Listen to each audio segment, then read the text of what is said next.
Video में मैंने ये कहा था कि ये जो पीड़िता है, पीड़िता के पिता पर 27 आपराधिक मुकदमे उन्नाव जनपद में अन्य अन्य थानाओं में दर्ज थे। इसके चाचा पर 1993 से 17 मुकदमे दर्ज थे, जैसे हत्या, लूट और क्या कहते हैं चोरी, इस तरीके के मुकदमे दर्ज थे। ये ना हाँ। गैंग रेप एक दूसरा मामला है। हाँ। मैंने जो बताया शशि सिंह का लड़का शुभम सिंह और नरेश तिवारी, हाँ। वो गैंग रेप उनके ऊपर लगा है। कुलदीप सिंह सेंगर के ऊपर रेप की घटना लगी हुई है।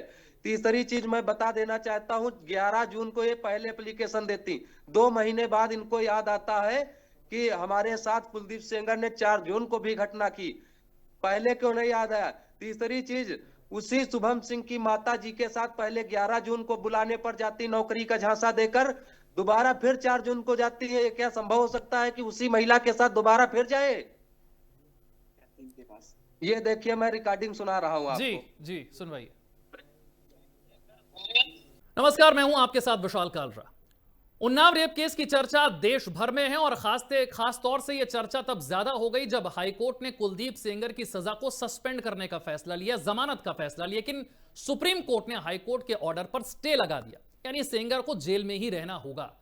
लेकिन इसके बाद कुलदीप सेंगर की तरफ से ऐसे ऐसे तथ्य सामने आने लगे, उनके परिवार की तरफ से ऐसी ऐसी बातें सामने आने लगी, जिससे कई गंभीर सवाल खड़े हुए। सवाल यह खड़े हुए कि क्या कुलदीप सेंगर केस में, क्या उन्नाव रेप केस में ऐसी कुछ बातें हैं जो अब तक सामने नहीं आई, या फिर जांच एजेंसियों ने जिन पर ध्यान नहीं दिया? क्या कुलदीप सेंगर को गलत तरीके से फंसाया गया? यह सवाल है। और यह सवाल अगर सेंगर की बेटी पूछती तब तक तो ठीक था, लेकिन अब उन्नाव रेप पीड़िता के रिश्तेदार, उनके अपने मामा, उन्नाव रेप पीड़ित के आरोपों का खंडन कर रहे हैं, उन्नाव रेप पीड़ित को ही गलत बता रहे हैं। ऐसा क्या हो रहा है? क्या उन्नाव केस में ऐसे बहुत सारे तथ्य हैं जिन्हें अभी सामने आना बाकी है? क्या इसमें कोई राजनीतिक कनेक्शन भी है? पुरानी रंजिश की वजह से क्या गलत तरीके से फंसाने के जो आरोप लग रहे हैं उनमें दम है? क्या वाकई ऐसे तथ्य मौजूद हैं? इस पर बात करने के लिए उन्नाव रेप पीड़िता के मामा इस वक्त हमारे साथ जुड़ गए हैं। उनकी पहचान हम सामने नहीं रख रहे, उनका नाम आपको नहीं बता रहे, लेकिन वो हमारे साथ इस वक्त है। अब उनसे जरा समझने की कोशिश करते हैं कि भाई उन्होंने एक वीडियो बनाया और वीडियो बनाकर उन्नाव रेप पीड़िता के आरोपों का उन्होंने खंडन किया। क्या वजह है इसकी? वो ऐसा क्यों सोचते हैं?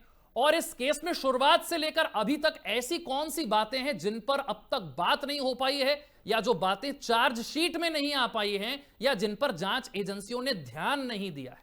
मैं आपका स्वागत करता हूं और आपकी हिम्मत की दाद देता हूं कि आप ऐसे मुद्दे को लेकर इतना खुलकर बोल रहे हैं, वीडियो बना रहे हैं और अपनी बात रखने का आप साहस भी रख रहे हैं। मैं आपसे समझना चाहता हूं, क्या ऐसा इस केस में है जिसे लेकर आपको लगता है कि बहुत सारी ऐसी बातें हैं जो अभी सामने नहीं आई हैं, जो आपको पता है? सर जी, ये जो केस है ये पूरी तरीके से राजनीतिक षड्यंत्र के तहत थोपा गया है विधायक जी पर। और मैं एक एक सच्चाई आपको बताना चाहता हूं। मैंने 7.5 साल से देखा, जिस गुनाह को विधायक जी ने किया ही नहीं, उस गुनाह की सजा 7.5 साल से जेल के अंदर काट रहे हैं। हम तब तक चुप थे, हमने सोचा कि चलिए ठीक है, जो हो गया हो जाने दीजिए।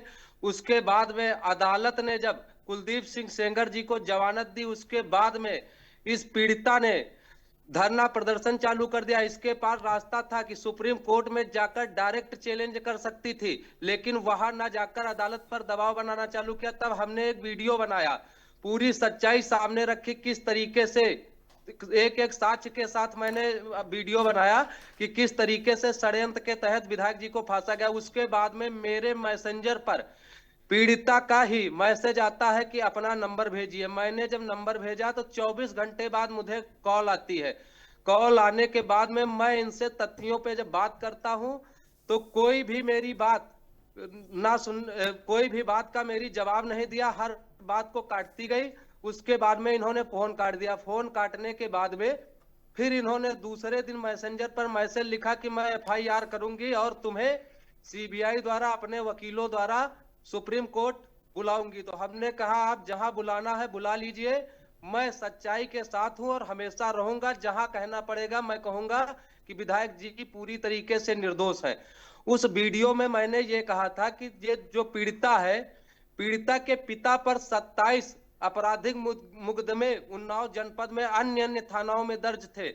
इसके चाचा पर 1993 से 17 मुकदमे दर्ज थे, जैसे हत्या, लूट और क्या कहते चोरी, इस तरीके के मुकदमे दर्ज थे। अगर कुलदीप सेंगर की तो बात आई है 2017 में, लेकिन ये मुकदमे पहले से दर्ज थे। इसको जो मीडिया बता रही थी कि साधु संत है, तो ये 1993 से इस पर मुकदमे क्यों दर्ज थे, मैंने इससे ये बात पूछी। उसके बाद में मैंने तो जो योगिता भयाना है उनको भी फोन किया। फोन करने के बाद उनको सच्चाई बताई, सारे साक्ष्य भेजे। फोन पर बताने के बाद दोबारा जब मैंने फोन किया, तब से योगिता भयाना ने मेरा फोन नहीं रिसीव किया। फिर मैंने अलका लांबा जो कांग्रेस की सांसद है, उनको मैंने वीडियो और प्रूफ सारे भेजे और फोन मिलाया व्हाट्सएप कॉलिंग से, लेकिन उनका कॉलिंग लग नहीं रही थी, इस वजह से व्हाट्सएप कॉलिंग लगाया। तो उन्होंने क्या किया कि मेरा फोन ना रिसीव करके और क्या कहते कि मेरे पर मैसेज लिखा कि डूब मरो बीजेपी वालों। तो मैंने फिर लिखा कि मैं बीजेपी से नहीं हूं, मैं पीड़िता का दूर से मामा ही हूं। उस पर कोई जवाब नहीं दिया। दूसरे दिन देखा अलका लांबा ने मेरे दोनों नंबर टैग करती हैं, ट्विटर पे ट्वीट करती हैं कि कुछ भाजपिल्ले मुझे धमकी दे रहे हैं। मैं आपको दिखा देना चाहता हूं दूसरे फोन से कि मैंने कोई अलका लांबा को धमकी नहीं दी। मैंने लिखा था कि फोन रिसीव करो, सच सुनने की आदत डालो। अलका लांबा जी, हिम्मत नहीं है क्या फोन रिसीव करने की या सच सुनने की? मैं तुम्हारे स्क्रीनशॉट लेकर वायरल कर दूंगा। और मैंने ये सब लिखा था कि वायरल कर दूंगा अगर फोन नहीं रिसीव करोगी, कि मैंने अलका लांबा को सारे साक्ष्य दिए, उसके बाद भी वो षड्यंत्रकारियों के साथ है, यही लिखा था। और मैंने एक चीज और लिखी थी कि अगर पीड़िता इतनी ही सही थी तो इसकी मां को 2022 में उन्नाव सदर से कांग्रेस से प्रत्याशी बनाया गया, 1400 वोट मिले और जमानत तक जब्त हो गई। उसके बाद में अगर इसी तरीके से षड्यंत्र का साथ दोगी तो अगली बार से कोई भी प्रत्याशी यहां नहीं जीतेगा। 1400 तो छोड़िए, 14 वोट नहीं मिलेंगे। मैंने ये बात कही थी अलका लांबा से। आपको ये जो राजनीतिक कनेक्शन है, इन पर आपको काफी शक है। इससे पहले प्रियंका उनको चुनाव लड़वा चुकी हैं परिवार को। वो एक कॉल पर राहुल गांधी से मुलाकात कर सकती हैं, उनके धरने में कांग्रेस आने की कोशिश करती है। राहुल गांधी से मिलने के बाद वो अचानक कहती हैं कि ब्रजभूषण से उनको जान का खतरा है। क्या आप इस पूरे घटनाक्रम को राजनीतिक रंजिश से जोड़कर देख रहे हैं? इसका राजनीतिक कनेक्शन देख रहे हैं? पूरी तरीके से राजनीतिक रंजिश है। मैं बताना चाहता हूं कि सन 2000 में एक चुनाव होता है यहीं उन्नाव जनपद में, माखी गांव में चुनाव होता है, जिसमें कुलदीप सिंह सेंगर की माताजी और दूसरी पक्ष से क्या कहते देवेंद्र सिंह माखी के हैं, उनकी माताजी चुनाव में उतरती है, जिसमें इनका पीड़िता का चाचा जो है बूथ कैप्चरिंग करता है। उसके बाद में कुलदीप सिंह सेंगर के भाई जो अतुल सेंगर हैं उन पर गोली चलाता है। उसके बाद में उसी में एफआईआर दर्ज होती है। और फिर उसके बाद में ये वहां से जेल, ये तो बहुत बड़ा फ्रॉड है। एक चीज मैं आपको और बताना चाहता हूँ, इसने क्या किया, अदालत जो उन्नाव की जिला सत्र न्यायालय है वहां पर इसने सफेदा लगा दिया महेश की जगह पर, मतलब इसका जो चाचा है अपने नाम की जगह पर दूसरे का नाम लिखकर सफेदा लगाकर, और जमानत लेकर यहां से फरार हो गया। 15 साल तक दिल्ली में रहा। दिल्ली में रहने के बाद में 15 साल बाद वापस आता है ये फिर 2015 में प्रधानी के चुनाव में ही। फिर कुलदीप सिंह सेंगर की भाई की वाइफ अर्चना सेंगर चुनाव लड़ती है, और उधर से देवेंद्र सिंह के भाई की वाइफ राजू सिंह की वाइफ जो ब्लॉक प्रमुख है इस समय, वो चुनाव लड़ती हैं। उसके बाद में ये अपना एक बाकायदा लेटर छपवाता है, उसमें लोगों को धमकी देता है और कुलदीप सेंगर के बारे में उल्टा सीधी बातें लिखता है, नरगल चीजें लिखता है।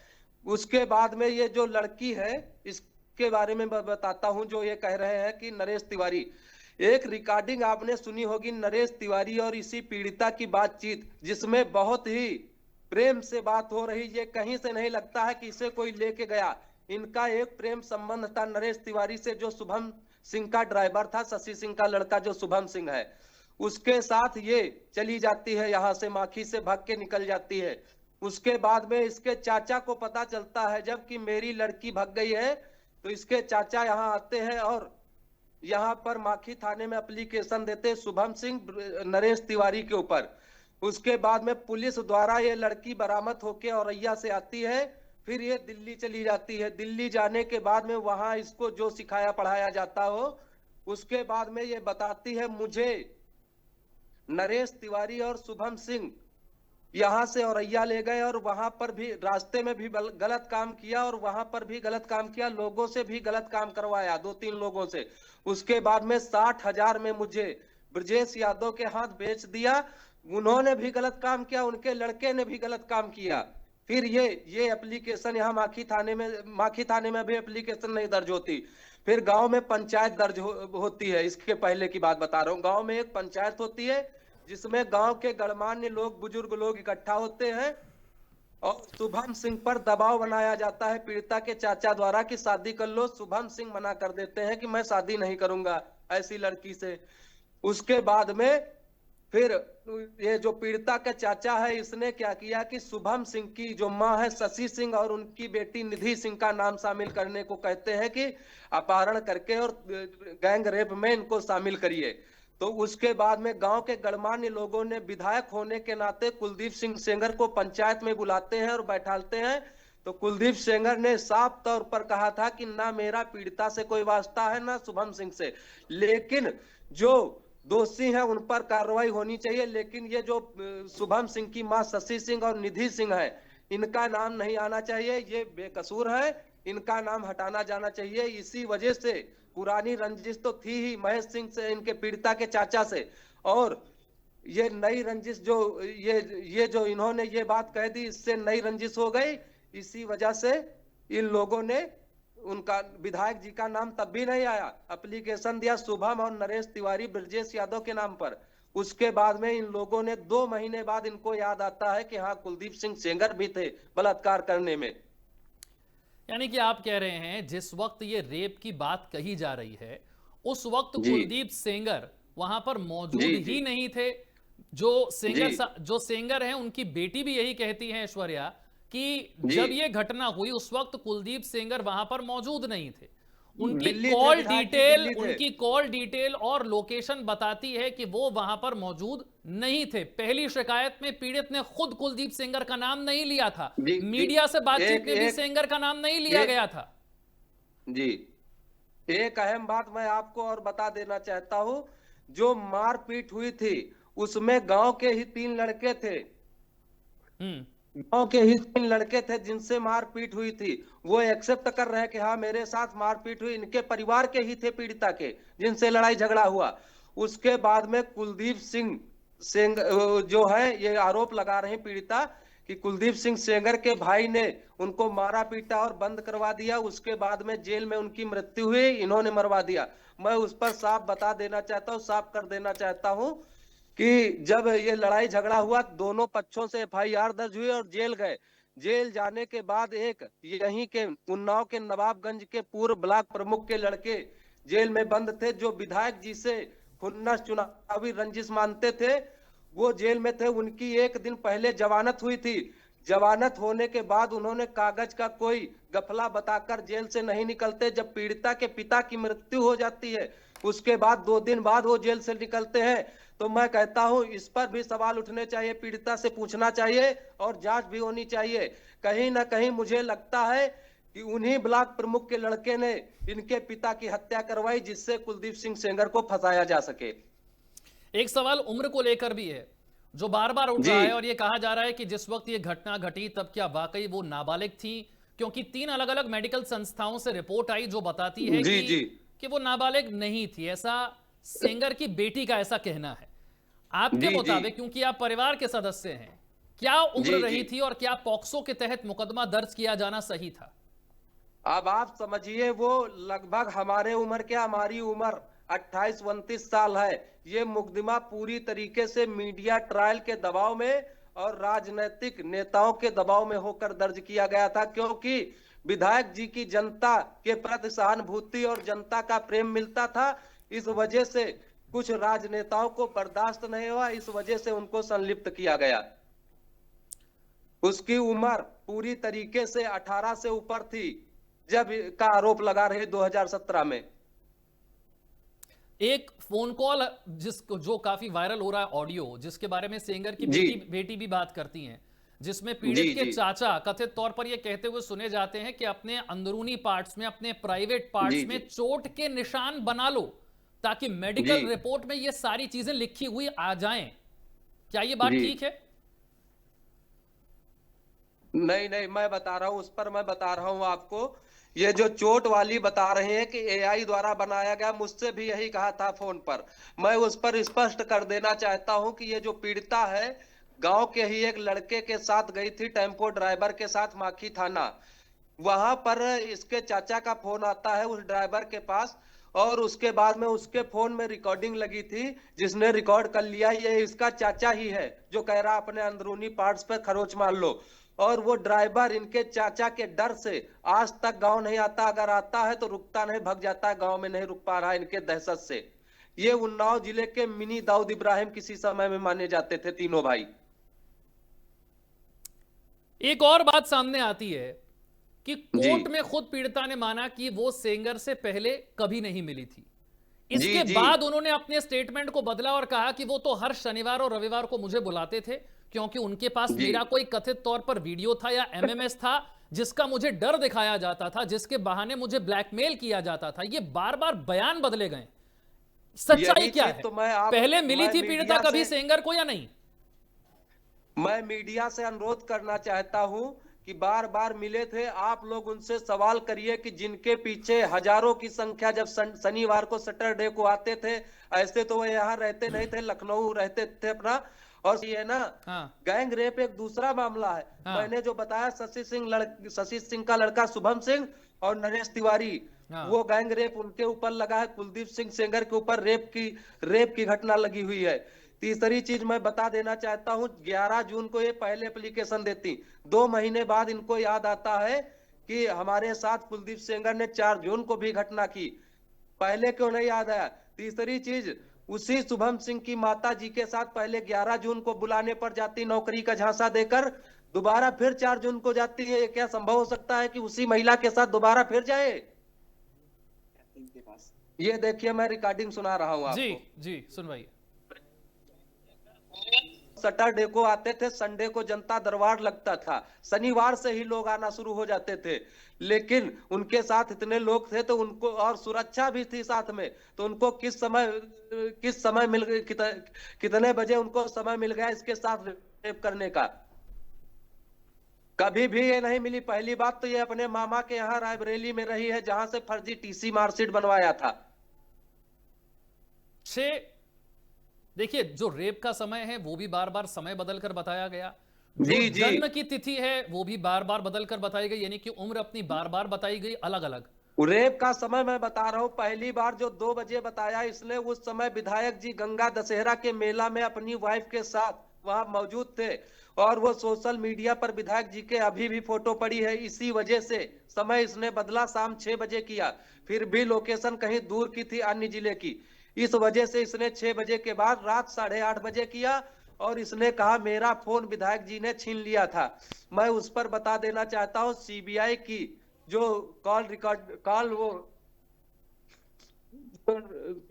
टीडीआर डिटेल निकाली गई है, उसमें निकला है कि ये 7:52 से 9 बजे तक कॉल पर बात करती रही, कभी 5 मिनट, कभी 10 सेकेंड, कभी 40 मिनट, इस तरीके से 9 बजे तक, 7:52 से 9 बजे तक बात करती रही। तो मैं इससे पूछना चाहता हूं, जब तुम्हारा फोन चालू था तो विधायक जी जब बलात्कार कर रहे थे तो इसने क्यों नहीं किसी को बताया? ये सारी बातें जो आप कह रहे हैं, देखिए अदालत हम नहीं है, हम जज नहीं है, हम सही और गलत का फैसला करने यहां पर नहीं बैठे हैं। लेकिन जाहिर सी बात है, क्योंकि आप परिवार से जुड़े हुए हैं और आप ये सारी बातें रख रहे हैं, आपने खुद ही कह दिया कि जो जो आरोप लगाए जा रहे हैं वो गलत हैं। तो अब मेरा प्रश्न यह है कि इस तरह के गलत आरोपों में कुलदीप सेंगर को फंसाने की फिर वजह क्या है, मोटिव क्या है, क्यों फंसाया गया? वजह मैं बता चुका ना, राजनीतिक लोग हैं, कुछ माखी के ही हैं राजनीतिक लोग, जो विधायक जी के रहते हुए प्रधानी नहीं जीत सके, आज ब्लॉक प्रमुख बने बैठे हैं। कुछ लोग जिले के रहे और कुछ बीजेपी के नेता भी रहे, मैं उनका नाम नहीं लेना चाहता हूं, जिनको लग रहा था कि हमारी सीट चली जाएगी विधायक जी के रहने से। क्या कोई कांग्रेस का नेता भी इसमें शामिल है, क्योंकि आपने शुरुआत में कांग्रेस का जिक्र किया, राजनीतिक रंजिश की बात की? कांग्रेस कांग्रेस पूरी तरीके से शामिल है। कैसे?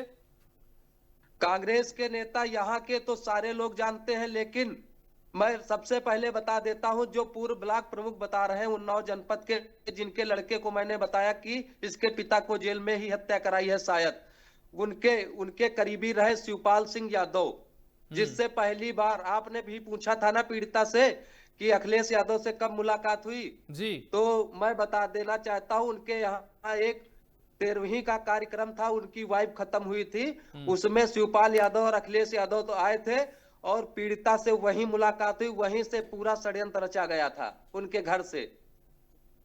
ये बात गांव में लोग जानते हैं जिनका आप जिक्र कर रहे जी हैं? जी, पूरा गांव जानता है, आप आइए गांव में, एक एक बच्चा जानता है किस तरीके से राजनीतिक षड्यंत्र रचा गया है। आपको लगता है कि जांच एजेंसियां, खासतौर से सीबीआई, किसी तरीके के दबाव में रही, ये सारे तथ्य जी जानते जी हुए भी उनको जी जी, अनदेखा किया? दबाव में रही। और मैं एक चीज और बता देना चाहता हूँ, ये जो पीड़िता है, इसके चाचा के और इसके खुद के स्वयं के भाई बहन कुलदीप सिंह सेंगर का जो भाई का स्कूल है माखी गांव में, आरोप लगाने के 1-1.5 साल तक उसी स्कूल में पढ़ते रहे, जिसके साथ बलात्कार होगा उसके भाई बहन उसी स्कूल में, क्या कुलदीप सिंह सेंगर के भाई के स्कूल में पढ़ाई करते रहेंगे?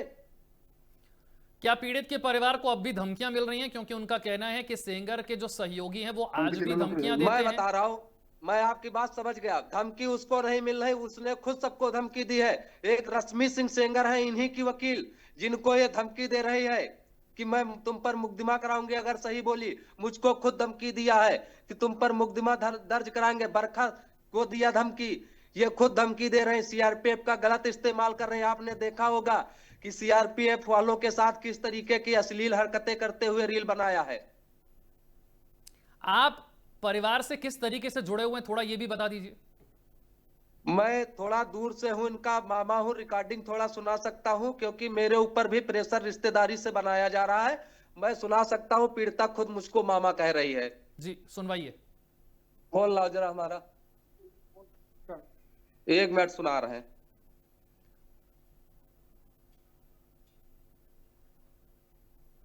एक एक्सीडेंट का केस भी हुआ इसके बाद? जी जी जी, पीड़ित के पिता के साथ, क्या है जी उसकी जी, सच्चाई? आप सबने देखा होगा कि उसमें विधायक जी को क्लीन चिट मिली, ये अपने चाचा से मुलाकात करने जा रही थी, ठीक है। जी। और ये सीबीआई ही नहीं, दिल्ली की स्पष्ट टीमों ने जांच किया, उसमें क्लीन चिट दिया, विधायक जी का कहीं हाथ नहीं। मीडिया चैनलों से हाथ जोड़कर अनुरोध है कि ऐसी अफवाहें न फैलाएं, आप देश के चौथे स्तंभ हैं, झूठ मत फैलाएं। उसमें क्लीन चिट मिल चुकी है, कुलदीप सिंह सेंगर जी का कहीं पर हाथ नहीं है, वो फर्जी तरीके से चलाया जा रहा। और मैं एक चीज और स्पष्ट कर देना चाहता हूं, जो गैंग रेप की बात चल रही है, दिल्ली अदालत ने दिया